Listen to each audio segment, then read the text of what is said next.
Hey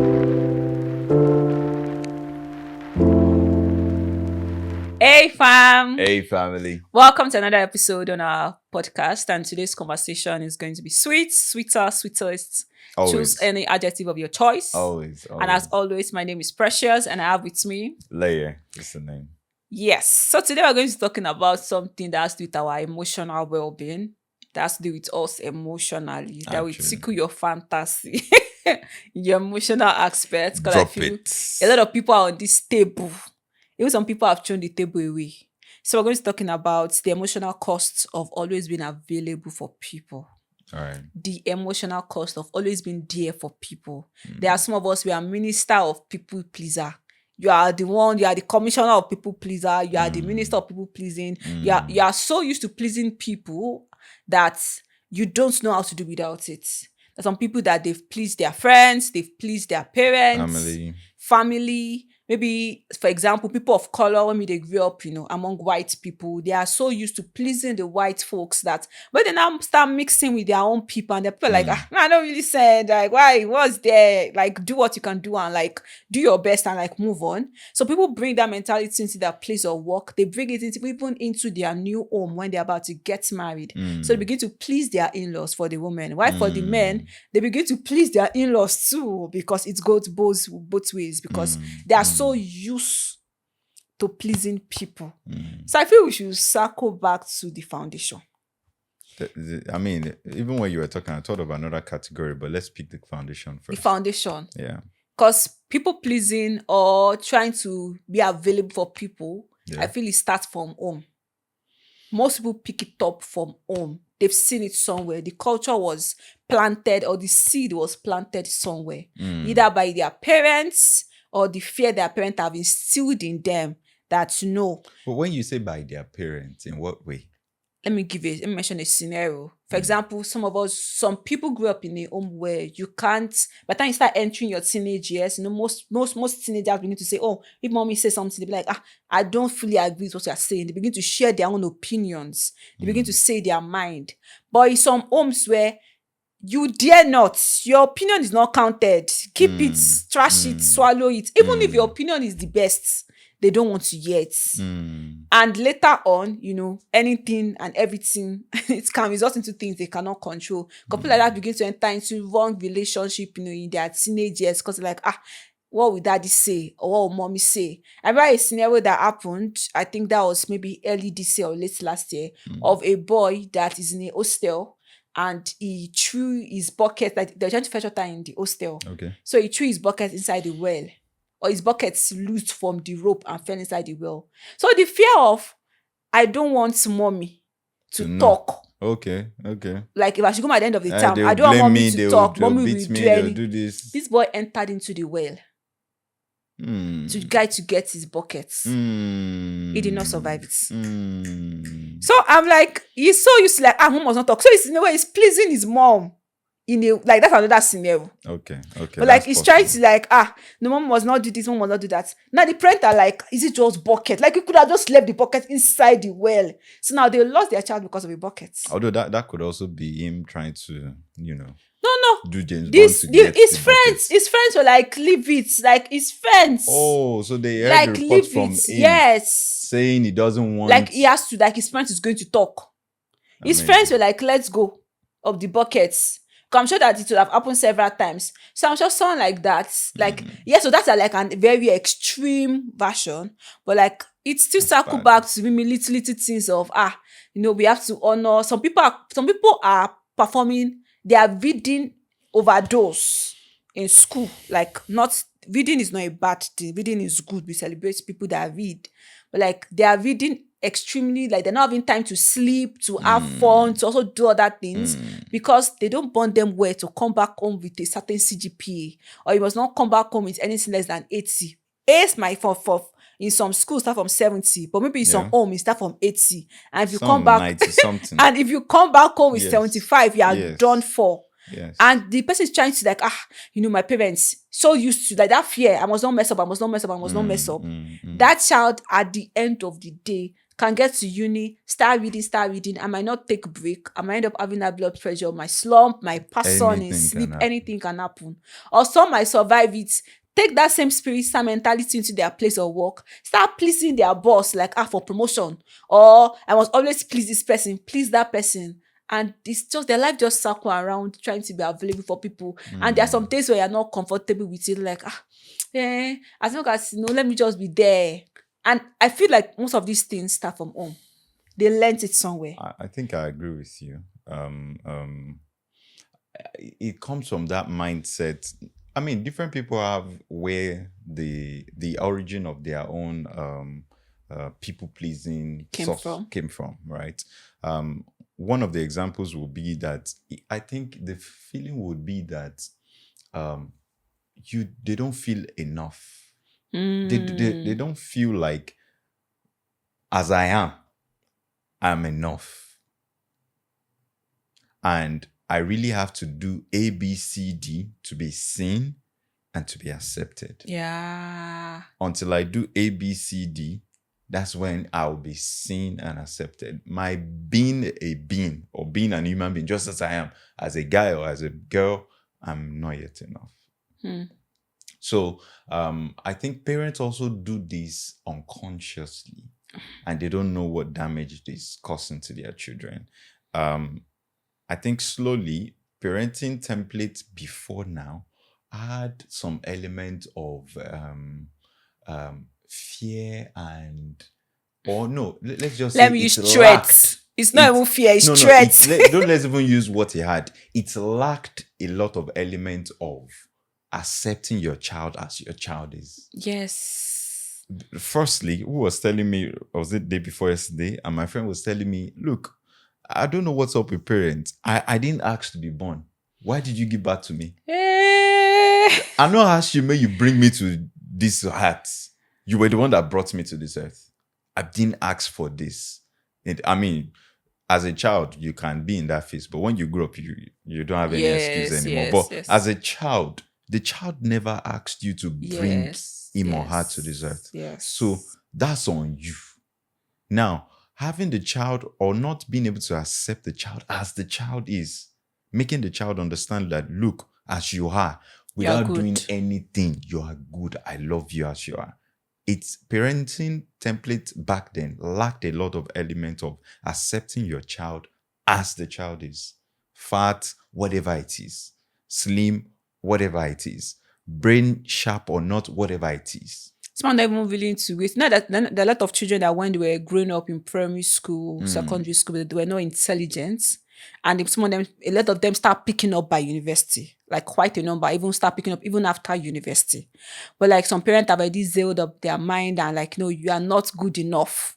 And they've, you imagine you've told a child you're not good enough. You can never be good enough. You're not smart. And I hate that statement. There's one of my aunts that said that thing to me when I was 16. She told me to do something and I was not very fast about it because it was not as if we were pressured for time. And she just started saying, oh, smart. You're not any smart thing. You're not smart. You're not smart. You're not smart. I knew that after that holiday, I was not coming back there. Like, there's nothing that can make me go back to her house. Why are you telling me I'm not smart? Because any small thing, and that's the only insult she knows, you're not smart. And to her, maybe she felt like it's just a regular insult. Yeah, she but doesn't know the ripple effect of she kept on saying it, you're not smart, you're not smart, you're not smart. And thank God that I know that I'm smart. So I just need that now I can't come back that here. Environment is not. But I'm just pitying her children because that's the only insult she seems to know. I'm going, smart or not. No, for real.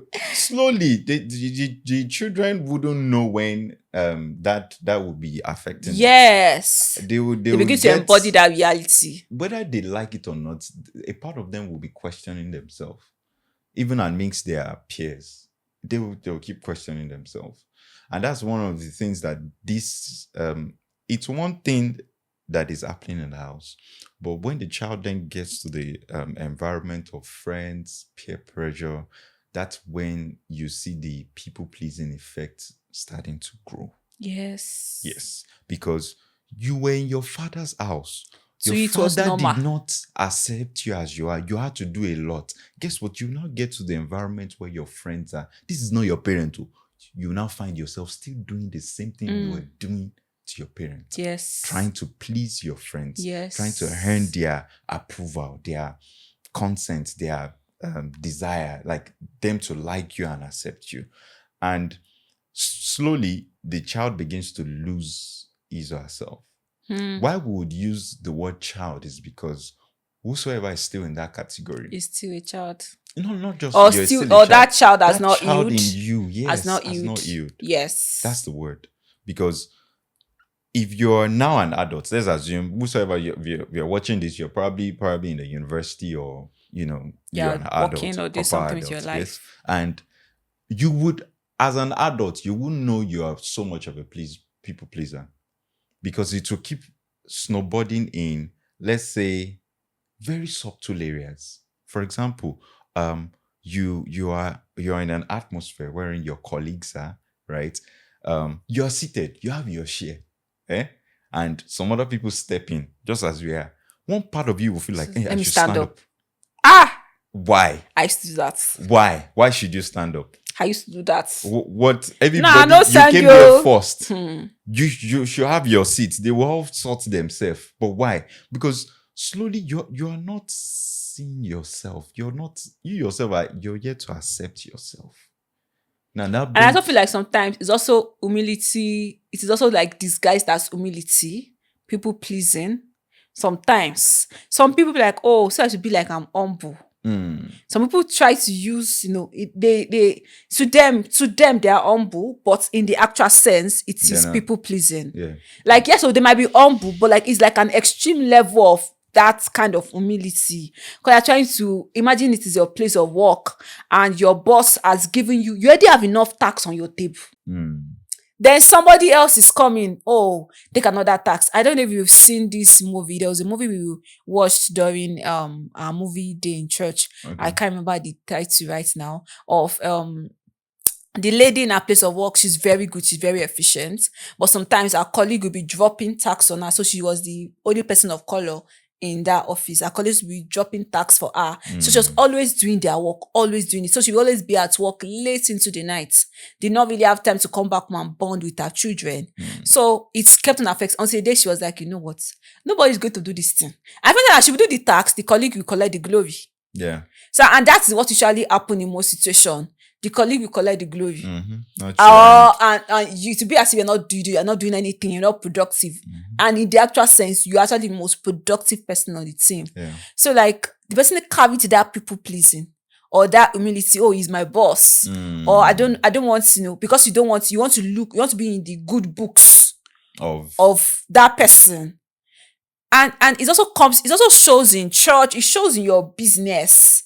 It shows in, imagine someone, I'm in my shop, someone is telling me, Bami wo, look at my own shop for me, and you will not be there attending to their own customers, leaving your own. I want to ask you a question from this, right? How do you know? How do we know that someone is a people pleaser? Like, how do you by yourself know? Yes. What do we use? What yardstick can we use to measure? Right. I don't think there's like a yardstick like that. I feel like inside of you, when you have gone over your limits.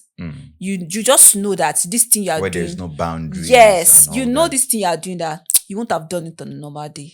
Like, that because within yourself, you are questioning this thing or you are already complaining like, this thing is too much. Am I the only one? Like, you're already complaining. You're grumbling in the inside. Grumbling. But then you're smiling to them on the outside. Yes, they are good with it. After you finish it, you go back grumbling in the inside. But then when they are in front of you, you're smiling.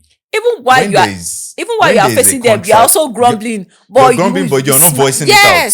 There's an issue already. There's already a conflict inside of you. Yes. I mean, if you're not pleased about something and you can't voice it out, right? Or you can't take a pause in the midst of it to just question yourself and face whatever tax or whosoever is in front of you and be like, you don't even have to be rude. It's not sitting well with me. I'm not pleased with this thing. And be satisfied with them, with you saying no. Even if it's going to hurt your feelings. If the word no is scarce in your lips, then you have an issue. if the word no is scarce, then you'll be bruising yourself in the inside, to be honest. Generally, when we are in that category wherein we don't say no, oftentimes, there's no how. You are bruising yourself in the inside, whether you like it or not. I want to relate this to family, especially for we young ladies or those that are already married. Like, you some people that are married at a very young age. I might stop it on the TikTok. This one is aside. As someone on the TikTok As this young week. as This lady is 19 and she's Wow. married, and she's like, oh, I'm 19 years old. I don't have a job. I don't have any academic. I don't plan to go to school. I don't plan. And I'm doing okay. I say, hey, she doesn't plan to go to school. she doesn't plan to go to school. She's married. She's married. And then she met her husband at 18. They dated for 6 weeks and they got married. 6 weeks. Conversation was filled with, he said, see your people pleasing. The day it will start. The day you know that you are going to live your life dependent on this man because you don't have any other alternative. You're not planning to go to school. You're not getting any skill. Your life is dependent on him. Even if you're like on social media, what if tomorrow social media is no longer paying as the way it's paying now? Like, what if it now become general that it's no longer paying, or you have other passions and dreams you want to chase? But because you are so dependent on this person, then one lady now shared her own story that she had that same experience that was so dependent, no school, nothing. No job. She had never worked before in her life because from high school straight into marriage. She said by the time the husband just said one day he was tired of the marriage, he wanted a divorce. I knew it was one that had all the money. So he kicked her out of the house. She had to beg back. Like, you know what? He collected full custody of the children and she had to start begging him. So by the time she came back into the house, she knew that now she doesn't belong here. So she had to go back out. She doesn't have any credit score. Nobody wants to employ her. She had never worked before. Someone that have not worked for like 20 years and are trying to enter into the market space. Even if you are still, because for her to marry at 19, 20, so like she's still in her 40, still in her prime. She can still work. But nobody wants to risk. Not that I've never had 20 years of experience. Nobody wants to risk their organization into their hand. Even if it's office assistant, you're like, can they even do office assistant work? They are so used to baby girl life. I mean, I'm not keen about whether you go to school or not. Yeah, no. But like, she does not have any value that she wants to give out. Learning is very important, and you need to learning and earning, not necessarily the four walls of school. Yes. Yeah, you can learn and earn, but being comfortable with not learning and not earning as par by yourself. Yes. Right. And like, now, let me now bring it home to us here in Nigeria and also across Africa. These people, please, always been available. There are some women that, in some families, maybe they're having events. Some men still have this mentality. What they got for what they passed down from their elder generation, they pass it to them. They're also carrying it into their home. Where there's an event happening in their family house, maybe, for example, Christmas, or for the unbelievers, their Eid. And, the wife must go my head to go and prepare the way, to go and cook. And there's a situation where maybe you have tax liver at work, or it's not working. I'm not saying that you could not go, but like, it's not be every time. And again, that's some of those cooking. If everybody's not joining, why should I be the one to go and be cooking? Let us come and collect, what's the name? Like Allah say, put the kitchen that will come and cook the food. Why should I be the one? Because that never made sense to me growing up. Seeing that, my mom have to go out, it never made sense to me. Now, why is she going ahead? And there's some person that not even directly like involve our own family, like our own, like generally, like my relative, just like someone that, close to the family. And say, oh, she has to go ahead. And she has to collect leave at work. And I'm like, okay, what are you going there to go and do? See that she has to go there and cook. And I don't understand. Like, the food you want to go and cook. Like, can't you outsource? Like, I understand you very much in that ways. But there might be a balance to it. No, there's a balance to it. But you see, now my own young generation now, a lot of women of my own age are not trying to buy the idea. They're like, out of us going ahead. If it's on the day of the party, or maybe me and my husband are going to we're going to go together. The same way my sister-in-law is carrying spoon, me too, I'm carrying pots. We are doing it together, but not like this generation is getting to an age where we're questioning a lot of things. Yes, right. And trust me, questions. And that's even the beginning of some women and healing. Some women are tired when they're now. there are two They categories. cannot complain. Imagine some, like for example, those are the ones we're talking about. Yarisi Ibere. No, they not born her well. When she talk, when she no go home for Christmas, they not born her well. If she's not pleased with it, even if she's not pleased with it, she will still carry. She will still carry it and go. Yeah, I understand you about that. But the other part is, do you know there are some women that actually love that? That's fine. Very much. That's fine. They are pleased with that. That's fine. Joy. It gives them joy. That's fine. Trust me, there are some like that. So we wouldn't say that it's a bad thing, right? In itself is not bad. Yes. If everybody's doing it communally. What we are after is that if it's not sitting well with you, if you're not comfortable with it, you should be able to voice out. Can we can you suggest Can we find the balance? An alternative? Can we get the caterer? Like, you can. The whole goal is let the food come be out available and it be well done. But the woman will still be the one to undo the whole serving and making sure everybody's all right, checking on people around and all that. It's okay. But then if it's not sitting well with her, maybe she also wants to, bond with people. And in particular, when about to like close down her business, don't we the eat of business, like everybody's making air in Christmas. She will have to close down her shop because she has to travel to her husband to Kogi State. I used to look at her and say, because she has to travel to her husband. She has to follow her husband to Kogi. She has to go ahead before the other one will come like 3 days later. So she has to go ahead and start preparing the way. Is that bad? No, it's not bad. But like she wants to make more sales on the business front. In that business front, she has to close down her shop. When she has closed down her shop from like 18th, and people are still making it like 24th. So that thing is to pain her. Like she's always saying it that she knows the amount of money that the money she would have made in this week. Right. No, she's always complaining, but I wouldn't say that's not people pleasing, right? She's pleasing her husband. Pleasing her husband. It's for their family now. No, she cannot tell her husband that she can't go. I mean, she's sacrificing. I won't say that. Her husband makes it compulsory for her. And they've never discussed about it. Like when I try to bring it up, because she's always looking at me that I'm a child. So like you don't understand that. I don't understand that. That's between them and their family. What we were after is if there are issues like that. Some young people are learning it. You've seen your mom go over and beyond for her in-laws, go over and beyond for, which is not bad, which is, even if depending on the situations, is good. Even at her own detriment. Right. For example, some women will go and collect loans. Not for her husband, though. Not for my own immediate family, though. For in-law. In-law will not pay it back.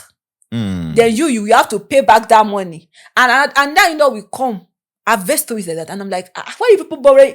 So you people say, because you want Auntie Kinney to expect. You're trying to be there for everybody. Yes.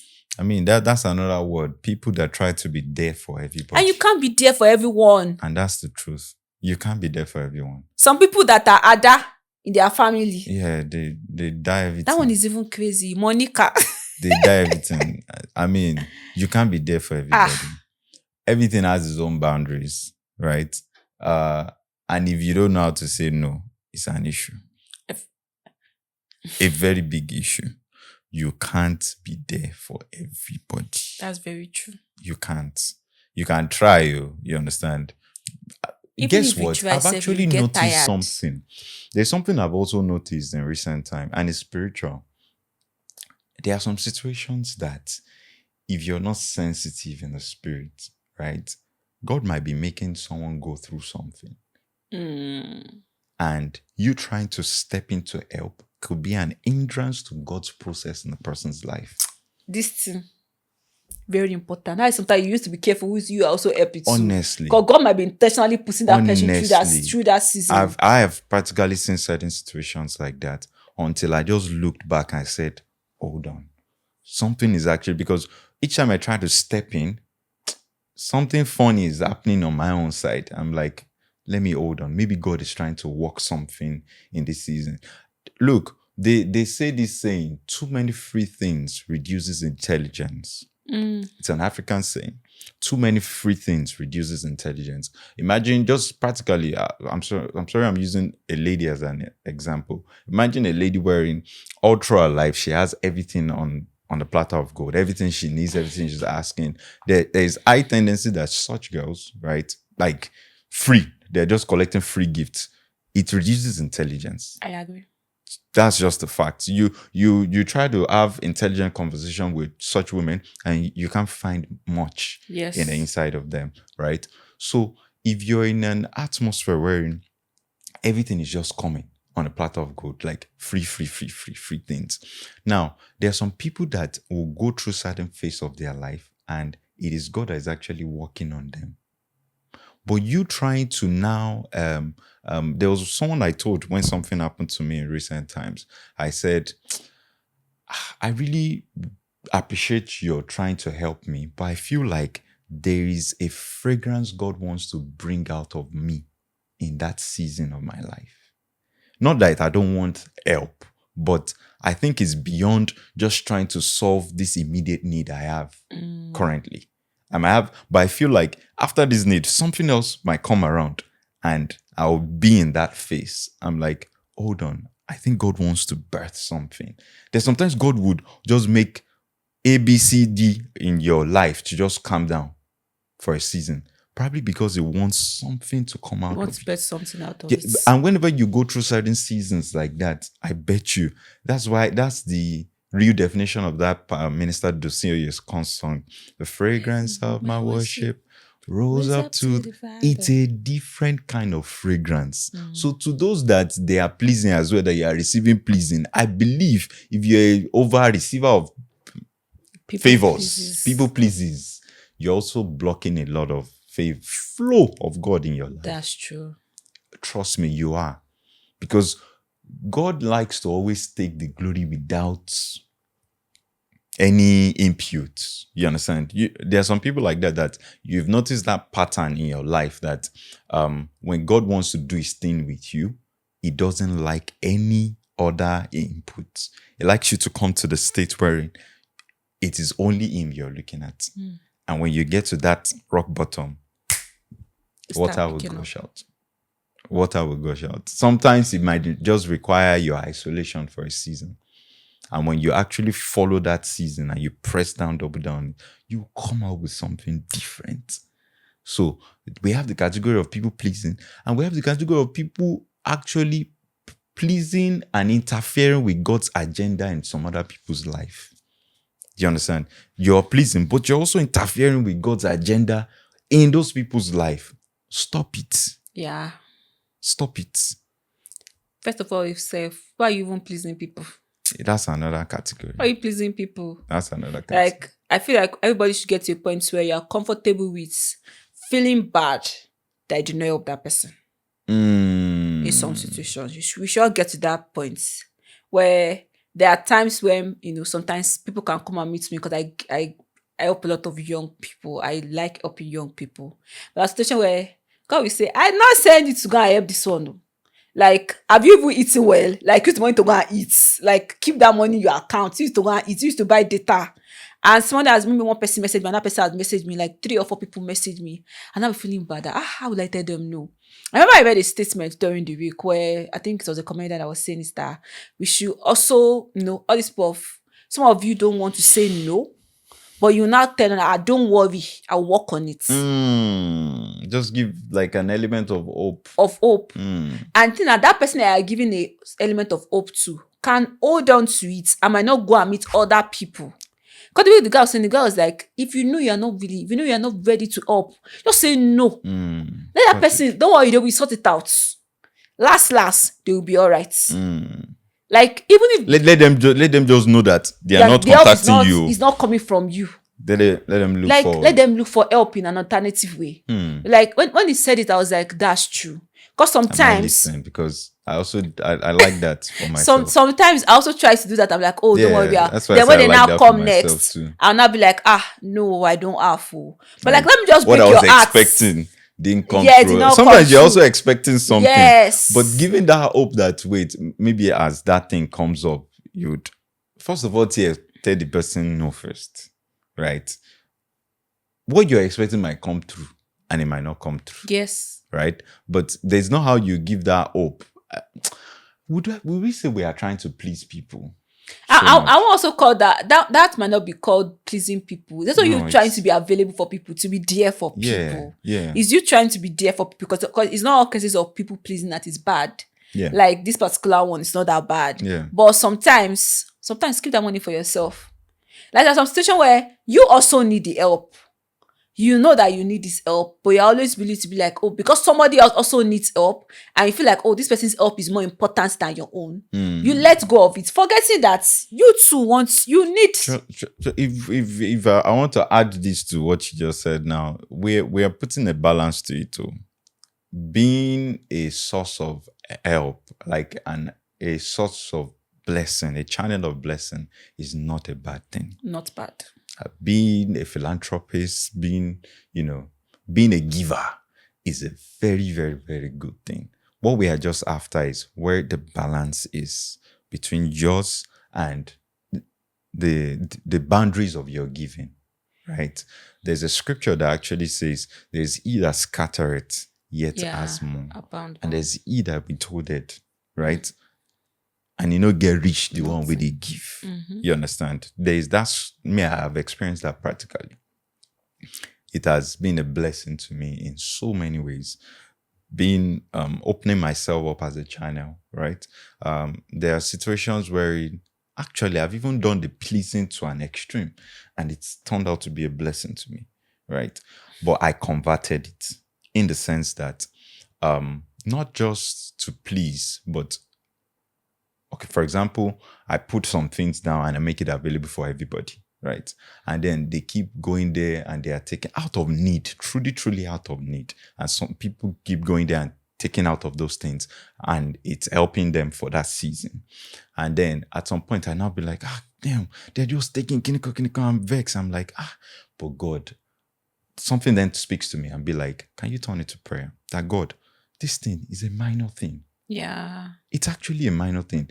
It shouldn't be a prayer point. It should be something that everybody can have access to without thinking. But God, can you bless me that I wouldn't be able to feel this thing when I'm putting it on the table? Bless me in such a way that I will be in abundance to actually just be able to live and not feel something that they finished it. Yeah. You understand that kind of thing? Like, God, make me truly a channel of blessing. God would genuinely look at that and be like, okay, makes sense. Let's bless him. Let's give him more. Yes, you understand? Let's give him more. Now, it now comes down to those that are receiving and just coming to collect. Now, those that find it comfortable coming to pick and collect without replacing, you have an issue. Because I was also in a season of my life back then wherein when I see some things and it's been a blessing and I'm able to pick from it, right? Someone provided, I'd be like, it must not finish. No matter how the little I have, let me also add to it. Maybe they have 100 pieces there and I've been able to take maybe 40 or 30 and is 5 I'm able to return there. I would try to always return something. I remember where I worked last year in a food bank. So there's a particular woman that we're always giving her food.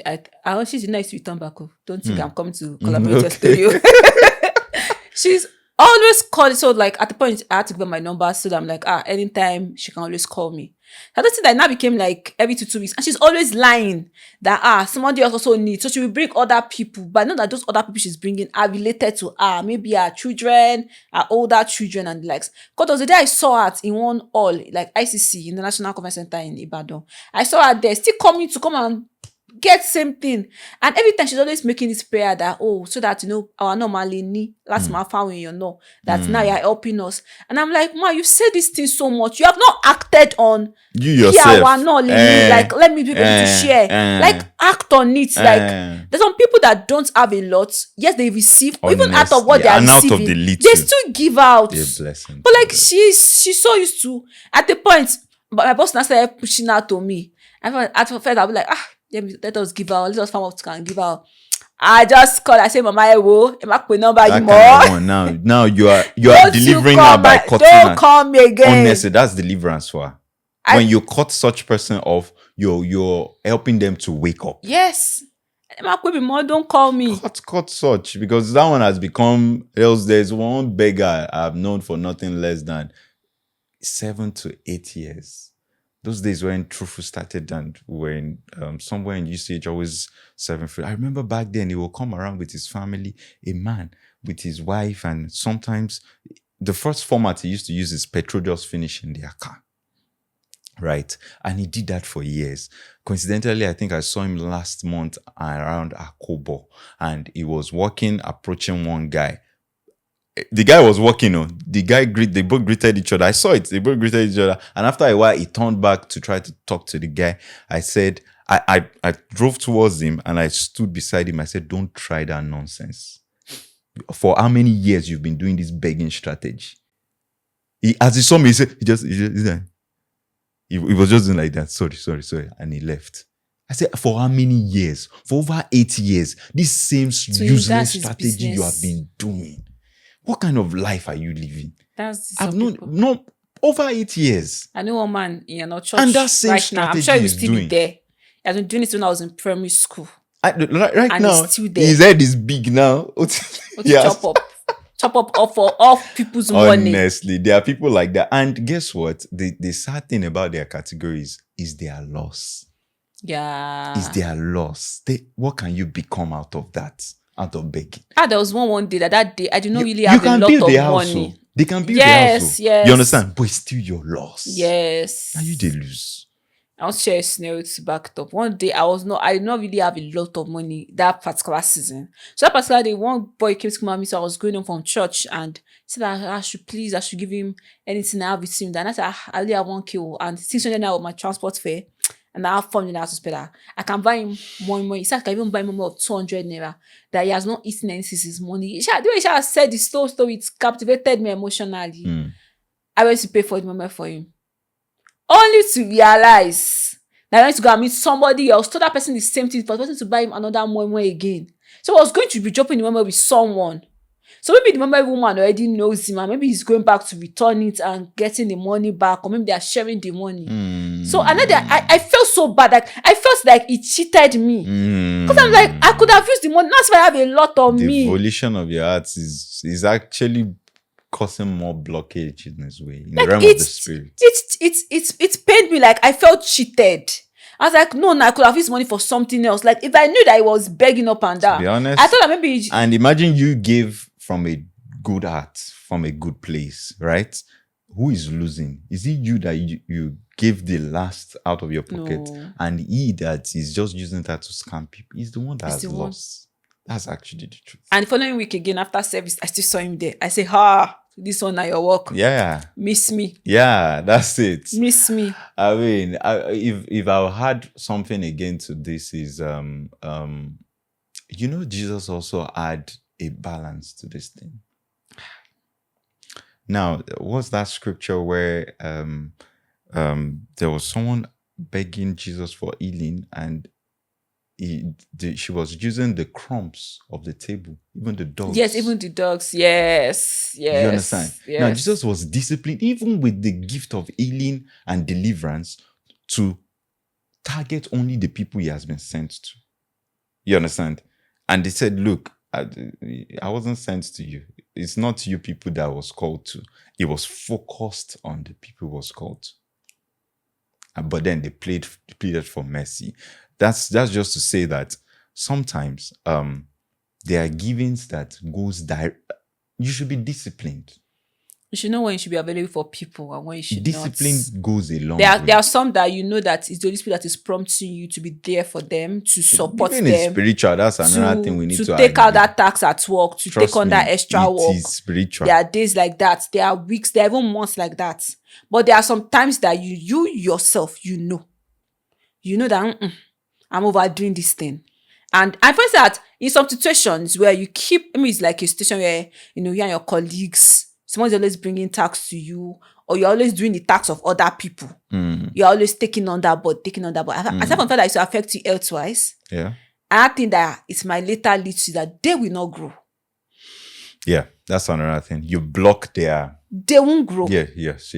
And that's because of you. Yes. So my friend had to sit down with me and explain this and say, Preachers, you're not allowing us to grow. Because you are doing my tax. You have done this one tax. You are getting better in this program management. Me and sister clean here. That the body you will get tired. I was like, for sure, let us make that mistake.